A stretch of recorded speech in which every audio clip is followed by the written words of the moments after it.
Oi gente, tudo bem com vocês? Meu nome é Pamela Rocha, eu tenho 20 anos e sou estudante de medicina da UFG. Sim, agora eu vou ter que mudar o bordão aqui do canal porque eu fiz aniversário sexta-feira. Inclusive, eu sou carente de atenção e eu quero ver quem serão os educados que vão me desejar feliz aniversário aqui nos comentários. Tô de olho, hein? Inclusive, gente, eu quero mostrar pra vocês, olha esse presente. Ai, olha que gracinha, gente, eu tô apaixonada. Estou aqui exibindo as minhas flores pra vocês, que eu ganhei do meu namorado e eu achei elas tão lindas. Queria compartilhar com vocês, coloquei num vaso, olha. Gente, esse não é um buquê de girassol mais lindo que vocês já viram na vida de vocês, porque pra mim é, e só a minha opinião importa. Mas enfim, voltando ao assunto aqui do tema do vídeo, hoje nós iremos continuar o nosso curso de redação, hoje falando sobre a competência 3, o que ela cobra, como você pode tirar 200 pontos nela, o que você não pode fazer para poder perder ponto nela, abranger um pouquinho também do projeto de texto, minha estratégia para poder sempre ter uma argumentação clara e objetiva, entre outras coisas que nós iremos abordar aqui ao longo do vídeo. Antes de puxar a nossa vinheta, eu quero só deixar claro, como eu sempre deixo claro em todos os vídeos, que eu não sou professora de redação, não tenho formação na área, não sou estudante de letras, como falo no início de todos os vídeos, eu sou estudante de medicina, querendo compartilhar um pouquinho dos meus conhecimentos com vocês. Então, chega de enrolação, bora pro vídeo, estudantes de todo o Brasil. Olá!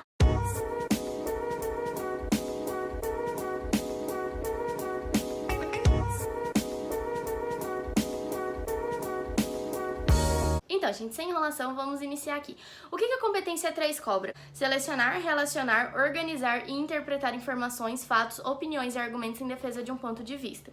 E para você atingir o nível máximo, ou seja, para você tirar 200 pontos na sua competência 3, você precisa apresentar informações, fatos e opiniões relacionados ao tema proposto de forma consistente e organizada, configurando a autoria em defesa de um ponto de vista. E aí, a gente já entra em alguns quesitos aqui. A primeira coisa que cobra aqui, né? Você colocar um bom ponto de vista, defender o seu ponto de vista de forma clara, de forma objetiva, de forma concisa e de uma forma que consiga convencer o seu corretor, ou seja, que seja convincente. Outra coisa que fala aqui também, ó, configurando a autoria. Muita gente acha que copiar, né, texto motivador, copiar a coletânea que o Enem nos passa, você vai perder nota nos repertórios, na competência 2. Na verdade, você perde nota na competência 3, tá? Porque na competência 3 você precisa demonstrar a sua autoria. Inclusive eu vou falar um pouquinho nesse vídeo como você pode fazer isso de uma forma simples, sem parecer que você tá forçando a barra. E obviamente, em defesa de um ponto de vista, você precisa defender a sua argumentação, defender o que você acredita sobre o tema. Então, já que a gente já falou o que é cobrado na competência 3, agora a gente vai falar sobre como argumentar bem. Gente, não tem muito segredo, eu vou ser bem sincera com vocês, isso é algo que a gente vai pegando com a prática também, mas eu quero dar algumas diquinhas pra vocês. Então, por exemplo, você vai colocar a sua redação, você já tem a estrutura pronta. Por exemplo, no início, lá na sua introdução, você basicamente nem vai argumentar, né? Você vai introduzir seu tema.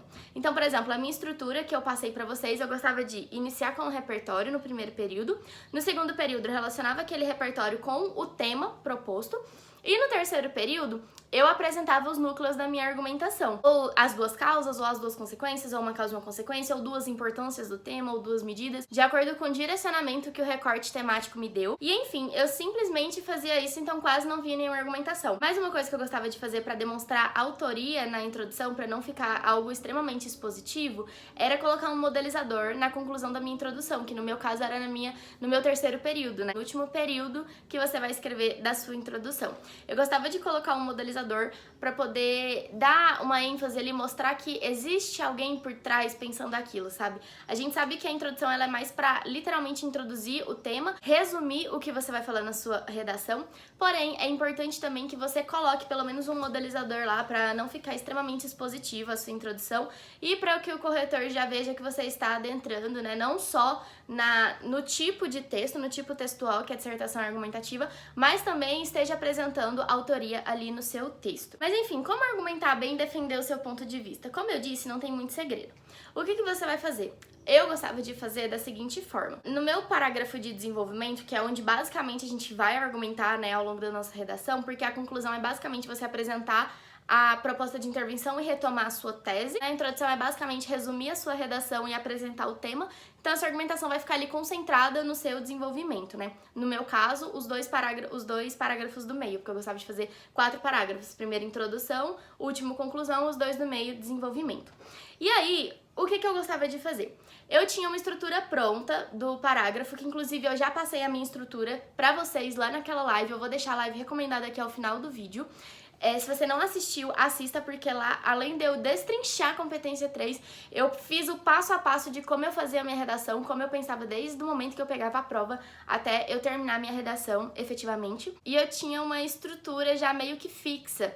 Como que eu gostava de fazer? Eu gostava de iniciar minha introdução do meu parágrafo de desenvolvimento, só retomando aquele núcleo que eu tinha colocado lá na minha introdução, iniciando a minha argumentação, digamos assim, mostrando o que eu vou falar naquele parágrafo de desenvolvimento. E aí, o último período do meu parágrafo de desenvolvimento, eu gostava de deixar para a conclusão, né, do meu parágrafo, ou para poder confirmar a minha afirmação, ou para poder demonstrar que realmente eu estava certa, ou para resumir o que eu tinha escrito no parágrafo, enfim. Então eu argumentava basicamente nos períodos do meio, que geralmente era 2 ou 3 períodos ali no meio do desenvolvimento. E uma forma que eu gostava de fazer era, eu colocava o meu repertório no primeiro período de desenvolvimento do desenvolvimento, né? E depois eu vinha explicando esse repertório com a minha argumentação, ou eu fazia o contrário, eu colocava a minha argumentação e depois colocava um repertório para poder confirmar a minha argumentação. Aí você pensa, Pamela, beleza, mas na teoria é muito fácil, na prática é muito difícil. É simplesmente, gente, você pegar o seu repertório, relacionar com a sua proposta. E aí a gente entra no que eu escrevi aqui, a minha estratégia para ser clara e objetiva. Algo que eu fazia que me ajudava demais era o seguinte, eu pegava o tema. Então, por exemplo, obesidade infantil, que foi algo que eu postei recentemente lá no Estudigrão. E aí eu pensava, eu vou colocar o quê? Aí eu decidi, vou colocar 2 causas. E eu pensava numa causa, por exemplo, uma das causas era que os pais eram muito liberais. Beleza. E aí eu pensava em mim explicando para alguém, informalmente, né? Normalmente como se eu estivesse conversando com alguém, explicando por que eu acho que esse é uma causa. Então, eu imaginava falando com o meu professor, e eu imaginava falando assim. Eu acho que a obesidade infantil, uma das causas dela é que os pais são muito liberais porque eles permitem que os filhos comam tudo que eles querem, não colocam regras, não colocam limites e acaba deixando os filhos muito livres, muito soltos, e os filhos que mandam na casa. Eu basicamente falava como se eu estivesse conversando com alguém, sabe? E aí eu percebia que tudo isso era argumentação. Por quê? Porque sou eu falando, entendeu? Então eu simplesmente pegava isso que eu tinha falado e tentava colocar no papel, só que de uma forma formal. Talvez inicialmente seja um pouco complexo pra vocês, mas com o tempo vocês vão pegando jeito e não vão precisar nem falar. Mas quando eram temas mais difíceis, eu fazia isso. Então, por exemplo, eu pensava lá sobre mobilidade urbana. Aí eu colocava que um dos problemas da mobilidade urbana é que não há acessibilidade a pessoas com deficiência, por exemplo.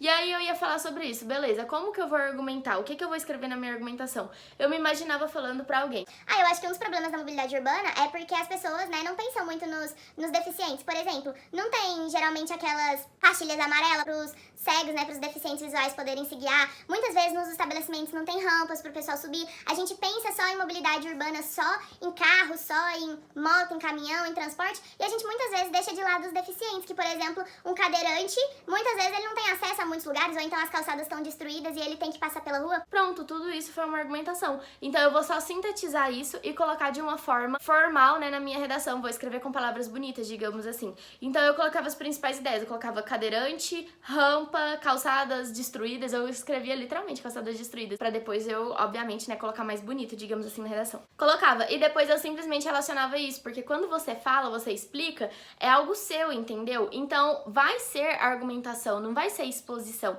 Se você está falando pra alguém, você está omitindo a sua opinião sobre o tema, você está omitindo a sua experiência, a sua vivência, entendeu? Sobre a realidade do tema. Então você vai basicamente pegar isso e colocar no papel.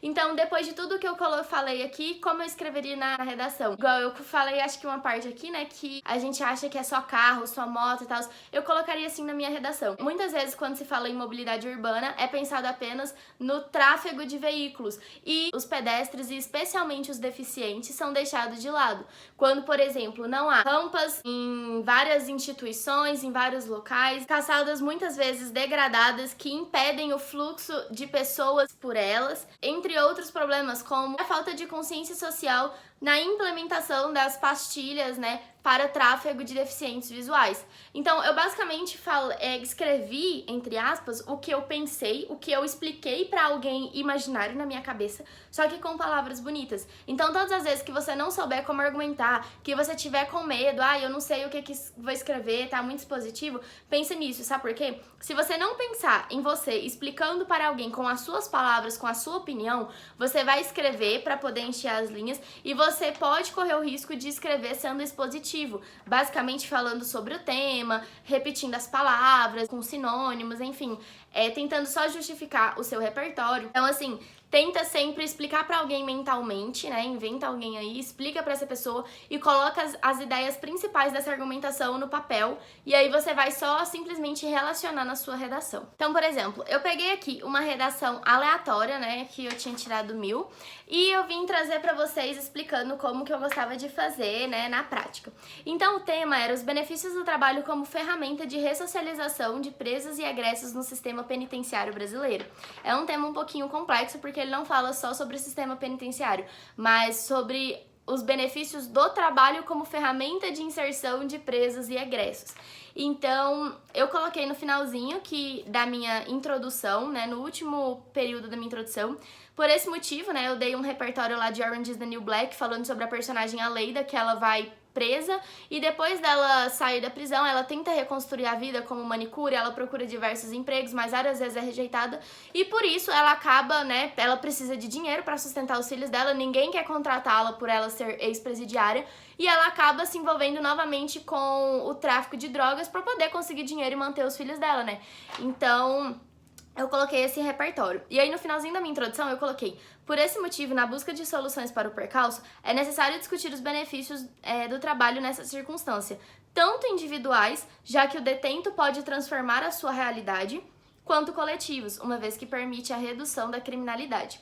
E aí eu vou falar sobre a transformação da realidade individual do preso ou do egresso, né, no D1, e sobre os benefícios do trabalho para a sociedade com a redução da criminalidade no meu D2.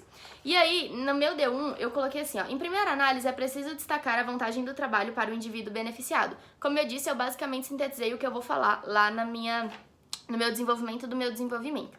E aí, eu venho com o que eu falei pra vocês. Quando eu fui fazer esse tema, eu pensei, o que que eu acho, né, por que eu acho que o trabalho é importante para ressocializar as pessoas? E aí eu pensei exatamente isso que eu falei pra vocês, que o trabalho é importante para que as pessoas possam ter uma ajuda, para que as pessoas possam ter um emprego, para que elas não precisem voltar a cometer crimes, às vezes para se sustentar ou para sustentar seus filhos, como era no caso da Aleida. Aí eu pensei, me imaginei explicando isso para alguém, coloquei as principais palavras no papel e depois eu só escrevi isso de uma forma bonita. Então, eu escrevi exatamente o que eu falei aqui pra vocês agora, só que de uma forma, né, mais machadiana, digamos assim. Não, brincadeira, machadiana não, mas de uma forma formal. Então, eu coloquei: nesse sentido, disponibilizar emprego às pessoas nessas condições significa também oferecer a ela a oportunidade de uma realidade diferente da vivenciada por Aleida, além de proporcionar àquela a reconstrução dos laços e da convivência sociais. Esse benefício é mostrado no livro Tosco, de Gilberto Matijé, que inclusive eu recomendo todo mundo a ler ele é bem fininho, bem rapidinho de ler, mas agora eu falo um pouquinho sobre ele, no qual, após cometer inúmeros erros, como se envolver com gangues e usar drogas, o protagonista consegue um trabalho após decidir mudar, conseguindo se afastar das ruas, do vício e do seu passado, e realizando amizades e laços sociais. Portanto, são nítidos os benefícios financeiros, sociais e psicológicos para os indivíduos citados. Então, como eu disse, eu simplesmente falei o que eu tinha falado pra vocês aqui, né, que eu acho importante, só que de uma forma escrita mais bonita. E sobre o livro Tosco, eu recomendo todos a lerem. Como eu disse, ele é bem fininho, ele é bem rapidinho de ser lido.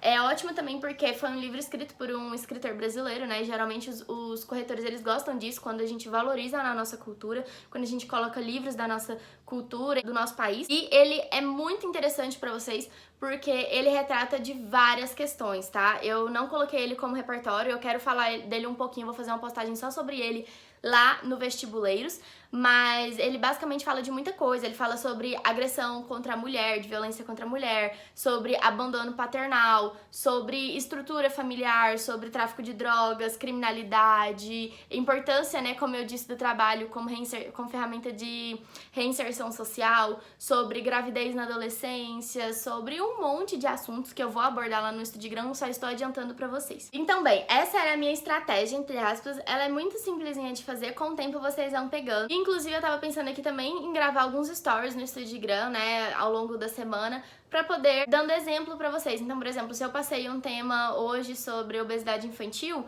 então eu acho que seria bacana eu trazer, por exemplo, mostrando na prática como que eu me preparava para a competência 3, né? Pensando, olha, eu ia pensar em 2 causas, a primeira causa seria essa. Eu iria explicar assim para alguém. Então, consequentemente, eu escreveria assim na minha redação.